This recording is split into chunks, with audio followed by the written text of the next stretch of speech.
But in a situation where you find that a person look at the same, not necessarily tribal or regional. I have said that.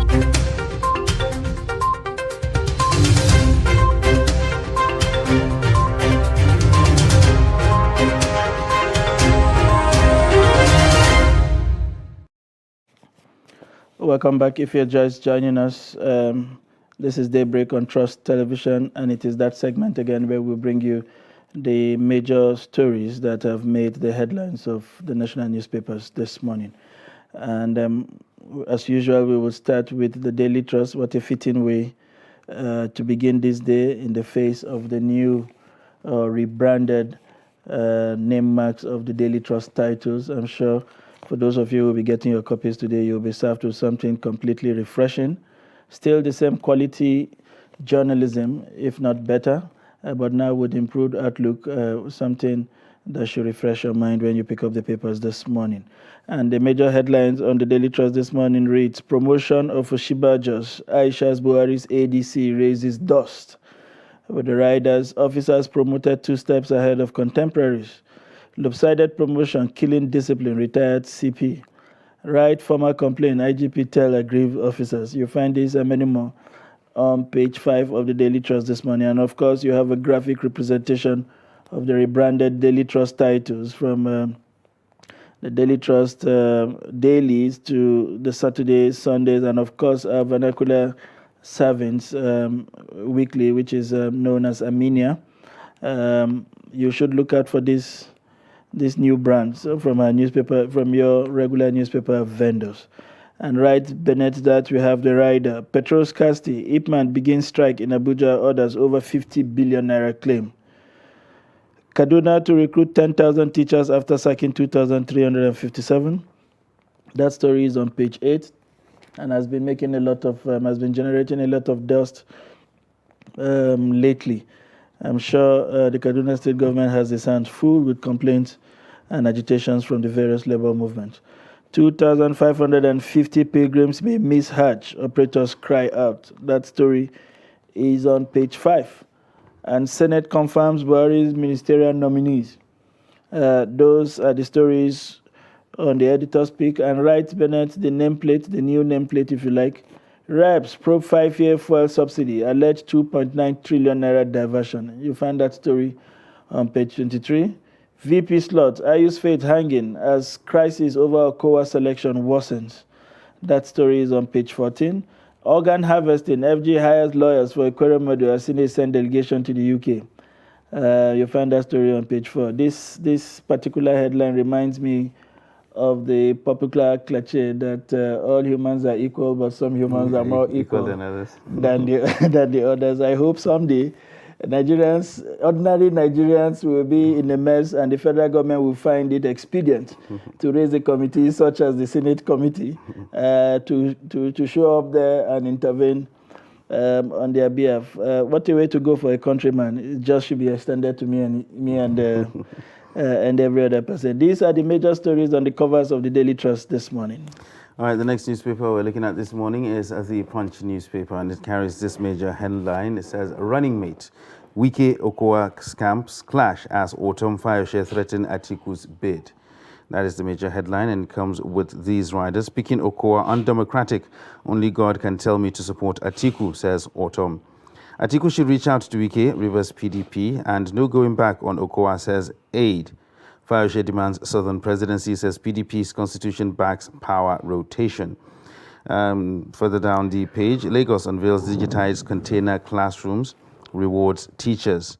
And a couple of headlines here. 10 die in Ogun Delta road crashes, said FRSC, and blames speeding.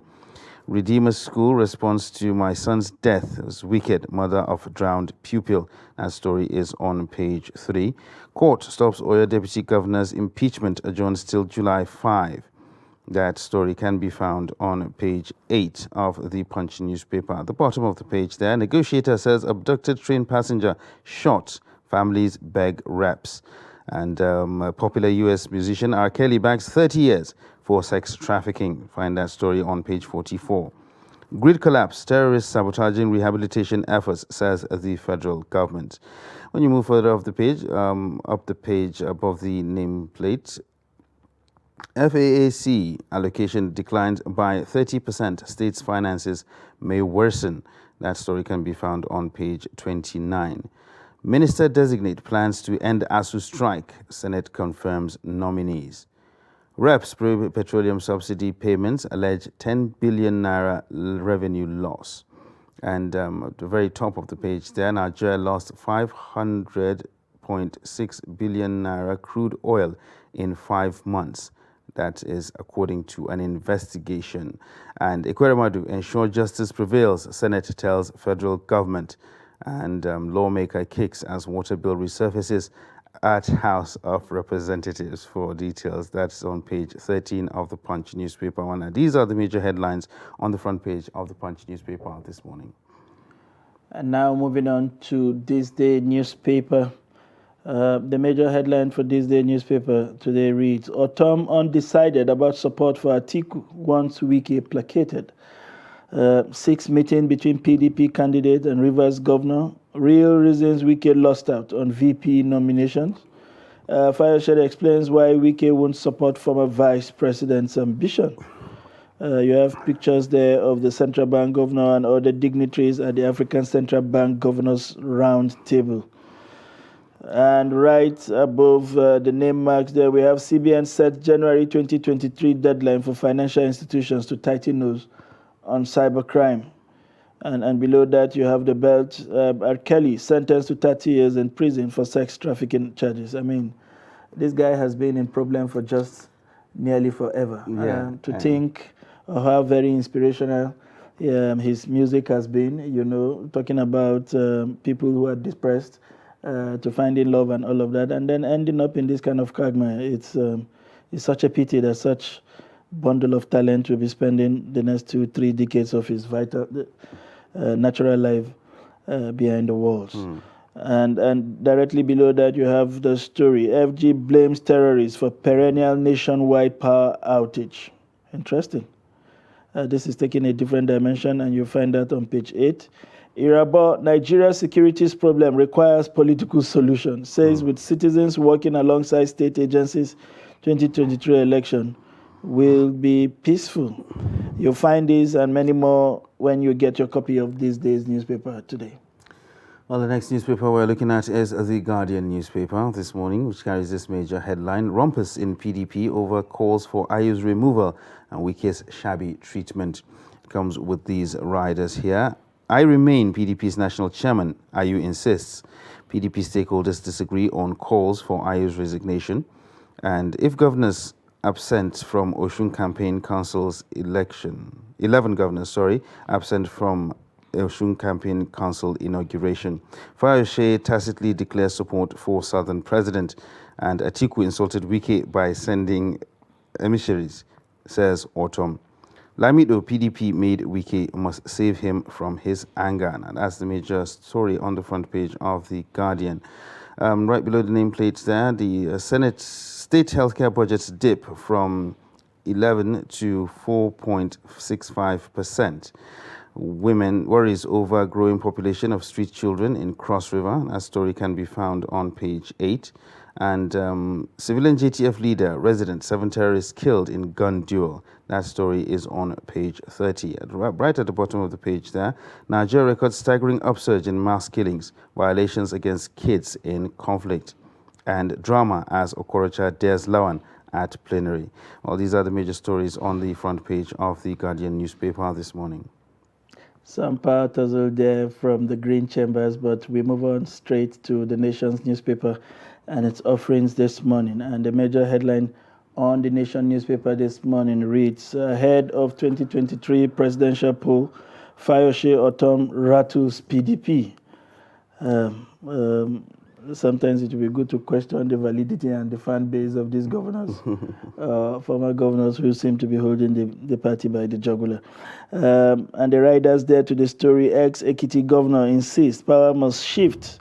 Benue governor faults Atiku on Wike. Poor attendance at Osun Campaign Council in his initiation. And below that, you find the story how COVID-19 had driven digital banking. This is according to the World Bank. And on top of the nameplates there, you find why importers are abandoning Nigerian ports by operators. VIN, evaluation to be blamed. Kaduna train attack, victims shot in captivity. And court hails Oyo's deputy governor planned sack. You also have the riders below. EU full disclosure request on cargoes from Nigeria takes off next year. These are the major stories on the front page of the Nation newspaper. Next, we'll take a look at the Blueprint newspaper, which carries this major headline: Hajj 2022, how Nalcon will complete Pilgrims Airlift ahead of July 3rd deadline. And it comes with these riders: flight frequency increased, more airlines deployed. Commission airlift 20,743. Adamawa, Lagos, Ogun, Oshun, Nasarawa, Yobe, 4 others concluded. 174 cases of tour operators' payments cleared, 35 delayed, traced to bank, and non-clearance of airports, poor turnout of pilgrims, others account for delay. 287 Hajj Savings Scheme Kano pilgrims cases to be treated on first-come, first-served basis. These are the riders supporting the major headline on the front page of the Blueprint. Talking about security, terrorists kill 2, kidnap medical doctor, 15 others in Kaduna. That story can be found on page 7. Organ harvesting, Senate delegation heads to London on Friday. And going down to the bottom of the page, FBN Holdings sustaining profitability in 2021 financial year. Just below the nameplate there, PDP in disarray, threat to remove national chairman Ayu thickens.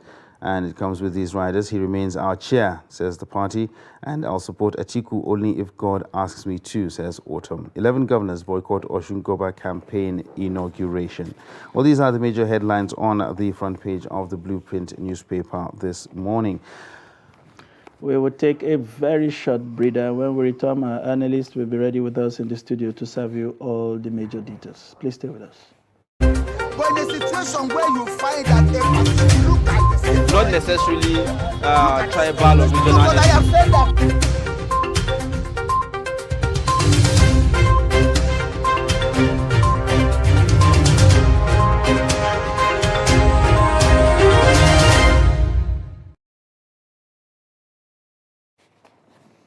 Welcome back. If you're just joining us, it's Daybreak on Trust Television, and we are now joined in the studio by our regular analyst and a friend of the house, if not a member of the house, talking about the general editor of the rebranded Daily Trust. And I'm talking about no other than Malam Hamza Idris. It's a pleasure to have you join us this morning. Good morning. And let me congratulate you for this rebranding. And I'm sure a lot of work went into it, from the concept to the design to the approval to seeking opinions, and now we have this refreshed Daily Trust title now in the serving in the market. How do you feel about this to start with? Highly refreshed. Yes, it is a new dawn for the paper. 24 years after, the owners and those of us working here, and then even our readers, well-wishers, acquaintances, felt that the company, has evolved over years. It started as just a weekly paper. Now, apart from the multiple stables that we have, Saturday, Sunday, the Teen Trust, and many others, Kilimanjaro, and then we also, took a serious dive into the digital space. So without, being modest, I don't think if there is any newspaper that is, you find it in one-stop shop as Daily Trust, because in one building you have the newspaper, you have the podcast, which is now radio, you have the television, and then the digital. So we have almost conquered everything in the cyber space, and I think this is the bottom line. So beyond what you see, on the surface, you can see the logo here. This is World, and then this is like a tabloid or computer. It shows that we are transiting from analog to a serious digital media house. And I'm sure Nigerians and readers and viewers across the globe know that this is the true picture of the Media Trust family. So it's a welcome development. It's a serious progress for journalism, and it's a serious progress for journalism in Nigeria. Interesting how journalism in Nigeria is catching up with development across the world. Now you work for a platform that is multi-channel, and that transforms you as a person also from being just either a TV person or a newspaper person to now a full-fledged multimedia journalist. Once again, congratulations. Having said that and having done that bit of advertisement to our colleagues back home, just to make sure that you understand that it's not a different paper or is a counterfeit in the making. It's the original one served refreshed, but with the same in-depth journalism that you have always gotten in the last 24 years. Moving on to the major story from the stables of the Daily Trust would be the issue surrounding the commotion around the promotion of those who seem to have been lucky to have been picked as ADCs to VIPs in Nigeria. We know these stories have always been there. Every time you get these people, they get triple, multiple, quadruple promotions for just merely carrying the bags of political appointees. What do you make of this story? Yes, as you rightly said, it's not new, but it's a serious reminder because as media organization, we are always there for people to ventilate their anger, to ventilate their grievances. Some officers within the ranks felt cheated. They felt that they have not been treated fairly. When you look at the two people we use here, they are the ADCs of the vice president and then the wife of the president. They were recently promoted to the ranks of assistant commissioner of police from chief superintendent of police. Now, they are contemporaries. They joined the service, the police force, 20 years ago. Then most of those who spoke to us, they are their colleagues. They say, look, it's not that we are envious of them, but what are the parameters used in giving them an edge over ours? It is simply because they are privileged to be behind the VIPs. Is that enough? And they said, beyond that, these two gentlemen joined the force with secondary school certificate as cadet inspectors, while some of their colleagues who are now far behind them joined with a degree certificate as assistant superintendent of police. And then if you look at it, it takes many years and you have to pass through many ranks to attain the position of ASP. But they too passed through those processes, but their promotions were accelerated. And if you look at the regimented life of security forces, even if you were enrolled same day, but you took the first number and then I took the second number, you are my senior. Now, not to talk of somebody now being 2 ranks or 1 rank ahead of you, while you know that you were enrolled the same time, and most likely you also have a higher qualification compared to that person. So they say this is really breeding, disgruntled elements, and then it also erodes discipline in the system, and then it also demoralizes those inside, because they said, okay, some people are being treated far and above others. Some of them also cited example with the discipline in the military. You rarely see this happening.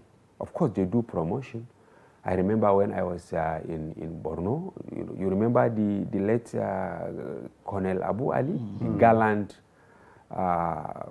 soldier who reclaimed many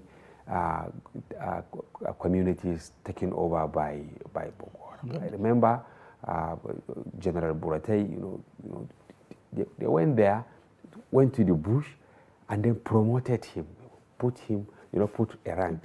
And there was no discontent anywhere.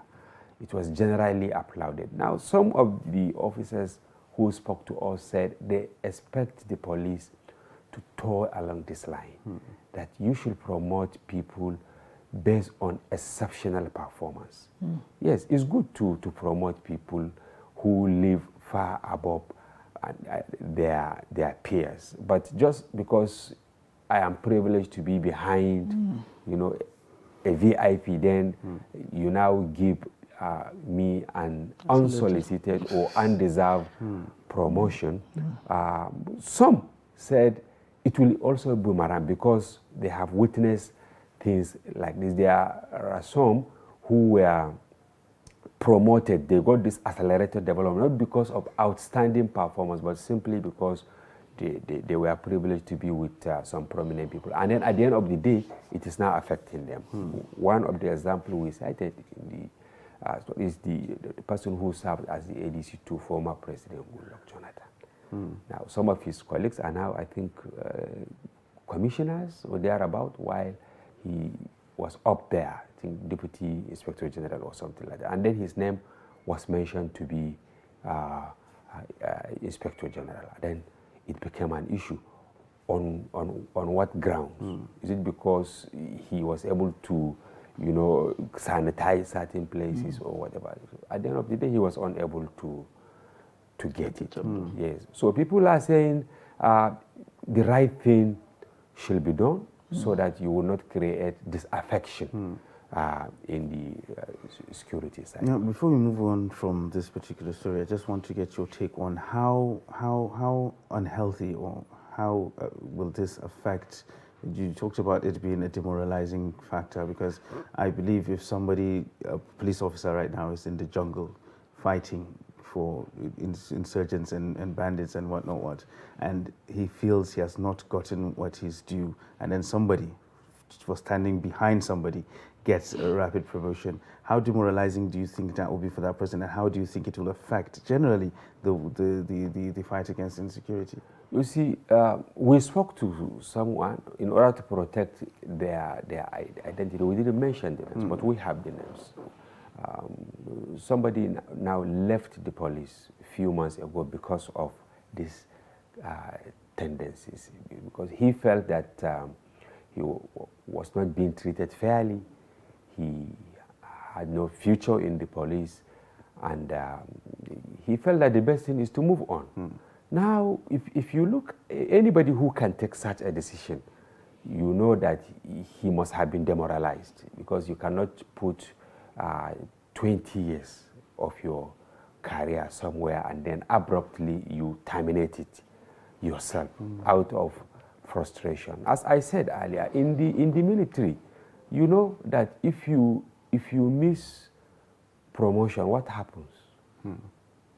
I think they give you little opportunity. If you are able to catch up, fine. If you are not, you have to be flushed out, because that discipline is very important. And especially if you are a step ahead of somebody, once you meet, you have to now salute. Now, many said, how can I salute my junior?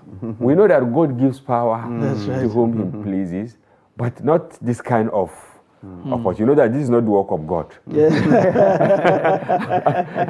I'm sorry. Maybe the God of man, or the man of God. You see, so that is why in the military, you see, if there is this serious promotion now, all the contemporaries will have to give way. True. The military is ready to sacrifice everybody in order to maintain what? Discipline. And discipline is very important, especially in the security architecture. Moving away from that, even though we are still staying, well, we talked about discipline and politics. Now, we are beginning to see some kind of storm in a teacup in the activities of the People's Democracy. We thought that having picked his vice president, everything would have been sorted out by now, and it appears like they had some edge over those with the placeholders and that are still looking for certificates and all of that. But it turned out there is so much brewing on the ground, and that is also threatening to explode, with a staunch member already declaring support for somebody in the opposition in the name of pushing for a Southern presidency, and another one waiting for God. Well, they call him a pastor. Perhaps he needs God's direction, but how much of a problem is this for the opposition party? It's really huge, and I think it's beyond storm in the teacup. This is a big stone in a big bull pot. in the China shop, perhaps. And if care is not taken, it will affect the chances of the party. One, the agitation for Southern president. Yes, the smart way the two leading parties, conducted their primaries. The initial expectation was that they will all take their ticket to the south, and then because politics, some said because of the vote bank and some other considerations, they will most likely retain the ticket in the north. But it turns out to be one of them to the south and then the other one to the north. But in PDP specifically, many of the governors are really not happy with the presidential flag bearer, because they said he asked them to help him get a running mate. And they said Wike, for some obvious reasons, should be picked. Number one, he was the second during the contest. And then beyond that, he sustained the party for a very long time as an opposition party. A party that led for 16 years and then suddenly found itself in the opposition. The resources became extremely scarce, but he was able to, this was what they said, he was able to now sustain the party. But at the end of the day, he expected to be compensated with that ticket. But from what we gathered, they have serious-minded people also. Many of them said picking Wike is a recipe for chaos.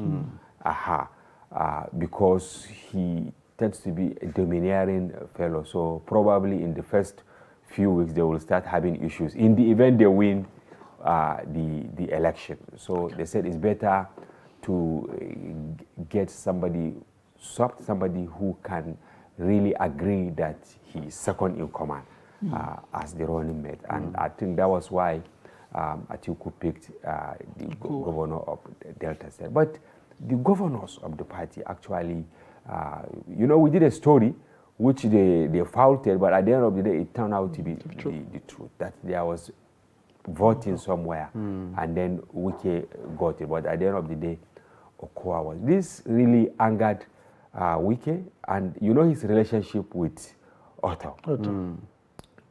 I think Wike visited Benue multiple times ahead of the primaries. Yes, the primary. Somewhere even saying in the event maybe he got the ticket, he wouldn't mind picking.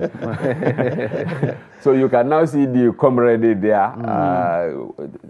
Autumn saying that he needs inspiration from God, and then Fayoshe saying it's Southern. So it's a serious rebellion. But maybe they will get it right in the coming days. But you can see in Hausa they said ba aya ban dan kuturu. Say shekara 40. That you can't just press the son of the left until he attains 40 years with his fingers. We are chiding PDP, APC and other parties for having what they call the placeholders. If you are looking for new catchphrases, yes, in politics, come to Nigeria. So you can see it's not really over for even the leading opposition. Yeah, so just like Sunday talked about earlier, we all thought that PDP had its house in order. After the primaries, everything went smoothly. They selected their flag bearer. A vice presidential candidate was selected, and everywhere was quiet for a while. And then this came out of left field for everybody, and it just hit everybody at the same time. So the PDP seems to be in crisis right now.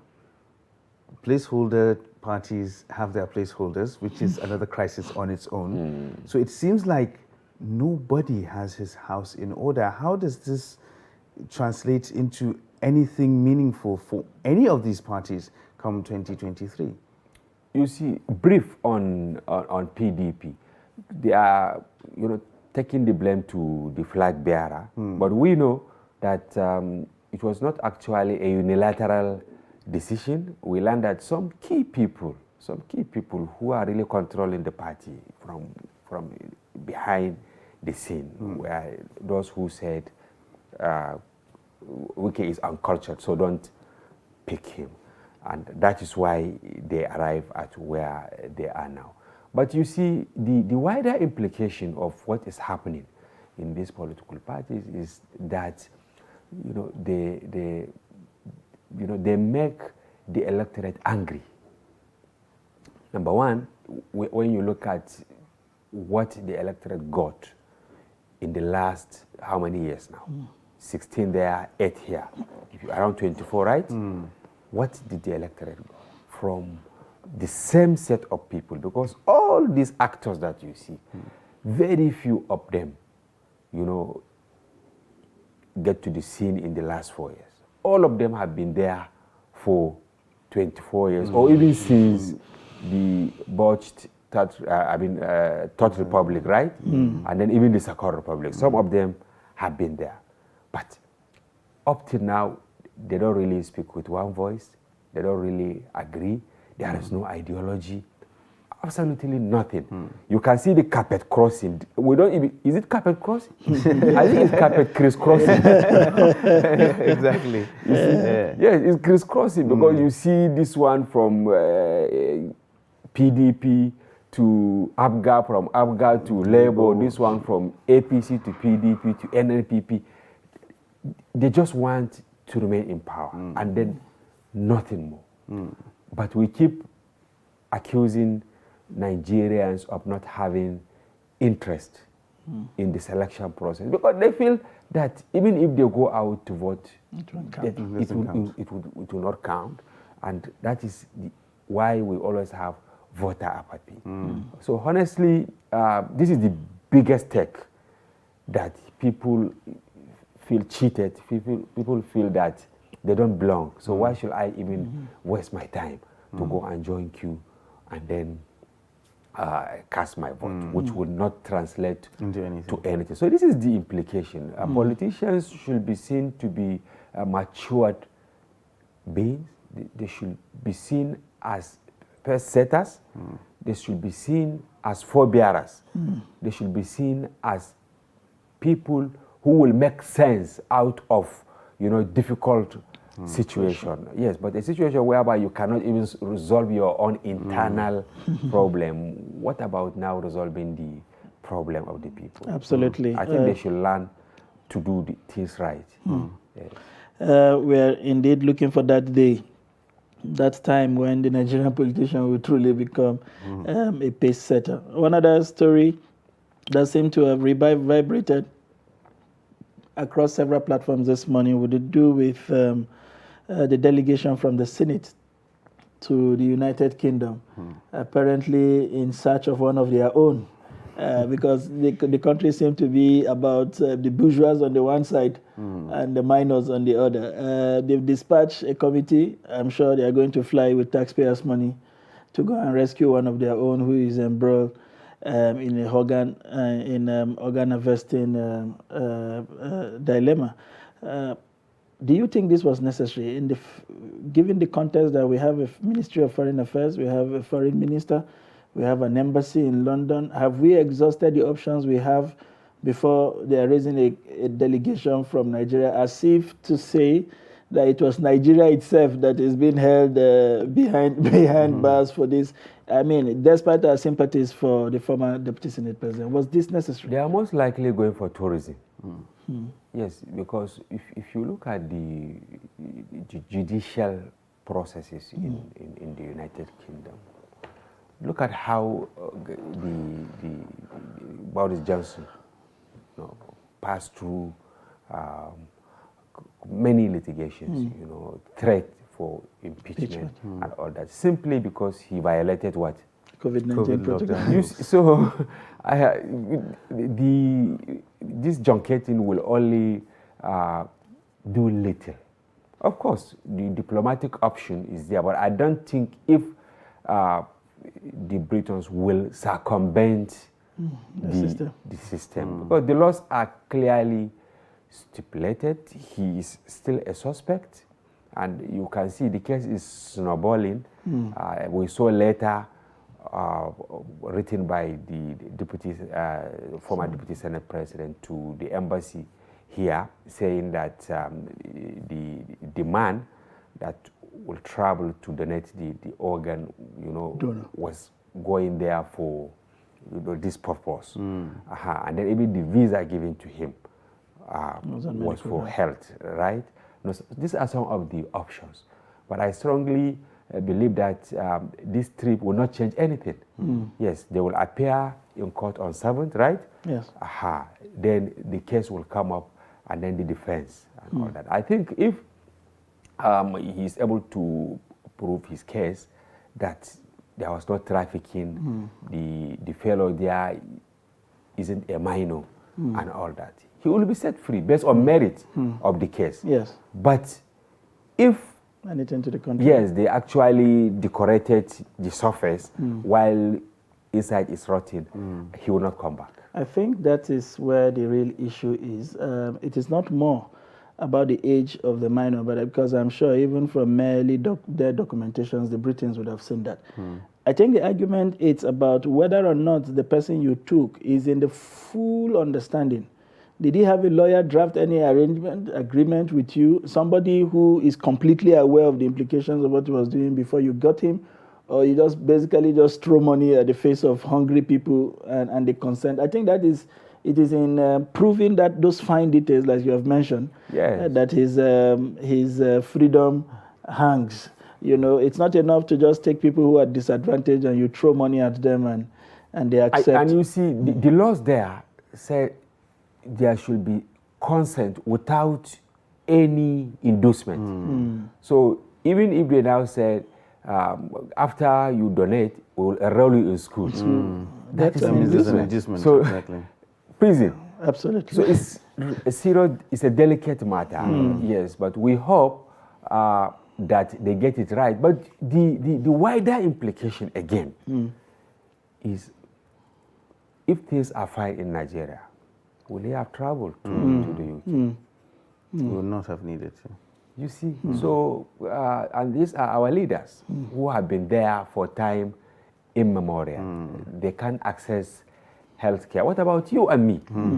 You see, so, and it's a clarion call to them now, because I don't know the legislators that will go with the kind of eyes they will look at. And where are they going to start? Maybe somebody will even ask them, why can't you do the transplant back home? Exactly. Now, what will be their answer? So I think we should stop looking at the periphery. We should look at the real issue. Please, let's get our house in order. Let's have our hospitals functioning. Let's get electricity. That's right. So that you need not travel. Because if it were here in Nigeria, we'll just wash our dirty linen. Nobody will be the wiser. Exactly. Okay. Well, so I think with that we will conclude the newspaper analysis for this morning. Hamza Idris, it's always a pleasure having you here, and the analysis is always in depth. We hope Nigerians will join us in celebrating the rebranding. Exactly. We're going to do the elaborate ceremony later. Exactly. So that's how we'll wrap up the newspaper analysis for this morning, and we'll take a short break right now. When we return, Daybreak continues. Stay with us. When a situation where you find that a person look at the same not necessarily tribal or regional. But I have said that